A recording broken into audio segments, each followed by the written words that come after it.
got home, and Jay said, "What's going on?" And I just went in my bedroom, and I picked a folder up, and I handed it to him, and it says, "What to do when you get tested positive with HIV." He threw it down, and he said, "Where did you find this?" And I said, "I just went and got it because I tested positive for HIV." And he just fell down on his knees and started bawling like a baby. And I said, "Jay, why didn't you tell me? Why did you lie to me?" He said, "I didn't lie to you. I told you I didn't have AIDS. I don't have AIDS, but I am positive." I said, "But Jay, we didn't use protection." I said, "You could have used protection. You didn't have to infect me." "Well, I don't like condoms." I said, "So you're condemning me to a life of HIV and AIDS? Taking my life?" I said, "If you wanted to kill me, why didn't you just take a gun out and shoot me?" Oh, that whole afternoon we sat and cried and talked and cried and talked. We stayed friends, and he would call me up and he'd say how sorry he was that he infected me. And I told him, I says, "Well, that's between you and God." I said, "I've already forgiven you." Even on his deathbed when I was laying, I kept saying a prayer that Jesus prayed for the people that was hanging him on the cross, and he prayed and said, "Father, forgive them, for they know not what they've done." And I just kept repeating that over. God, forgive him. He didn't know what he was doing. God, forgive him.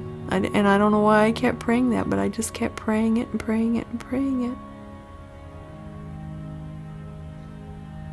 So.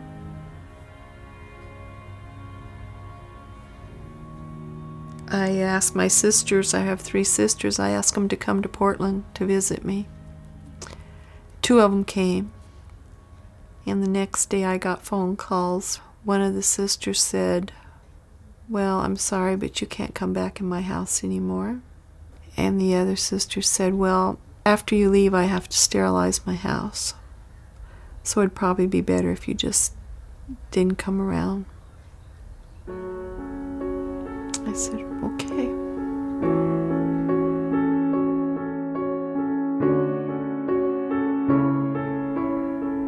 Sometimes it just gets too weighed down, and so I go to church and pray and give it all to God. And it just takes the weight off my shoulders. It's just unbelievable how light you feel when you walk out, when you turn it all over to God. Sometimes I need a big shoulder to cry on, and I don't have a big shoulder to cry on. We were in church, and this young lady, she said, "God wants you to go up and ask specifically for what you want." And I turned around and I went back up. I told my pastor, I said, "I want God to heal me from AIDS." And he put his arms around me and put his head on my shoulder and bawled.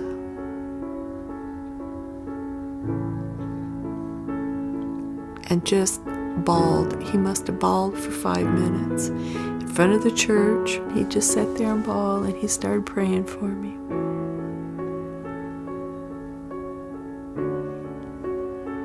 Support from my pastor and his wife are just phenomenal.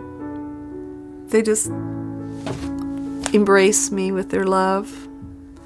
And that's how I feel with God. The minute I walk in that church, I usually walk in and I go to singing, "Lord, build a fence all around me every day. Lord, I want you to protect me as I travel along life's way. I know you can, I know you will. Oh, yeah. Fight my battles if I be still. Lord, build a fence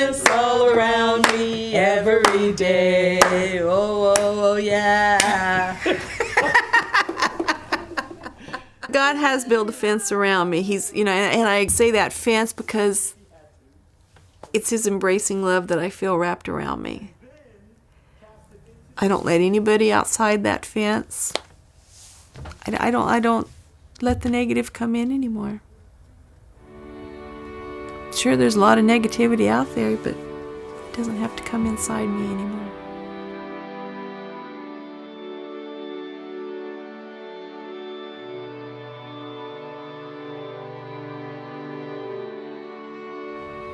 Two months after the baby was born, she finally broke down and said she didn't want to see the baby anymore. She didn't want the baby around her. She didn't want to be a mommy to her. So for 2 months, I took care of that baby day and night. And she said she was going to give the baby away. And I says, I want her. And she says, no, I don't want anybody around me to have her because I don't want to see her. I said, fine, I'll move away from you, but I'll take the baby. You don't have to see me either. I said, from this day forward, you might as well figure she's my baby and I will treat her that way, and I don't want to hear anything else from you about it. And I've had her ever since. But talk about changing life and having a baby at 53 years old, and here you got a newborn baby. Wow. Especially when you have AIDS at my age, along with other medical issues, and I get so fatigued. 3 years later, we've made it through it, but she's my great-grandbaby. She's not just my granddaughter, she's my great-granddaughter, and she's been a blessing to me, and I feel like it's been returned. I've been a blessing to her because I give her so much love and attention.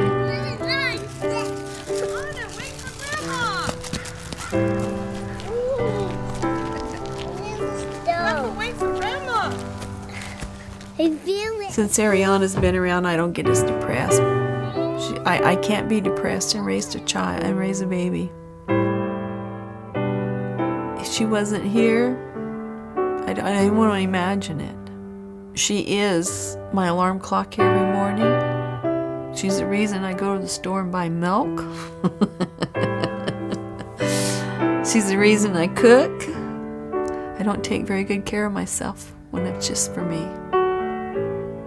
She knows what they're going to do when I walk in that room.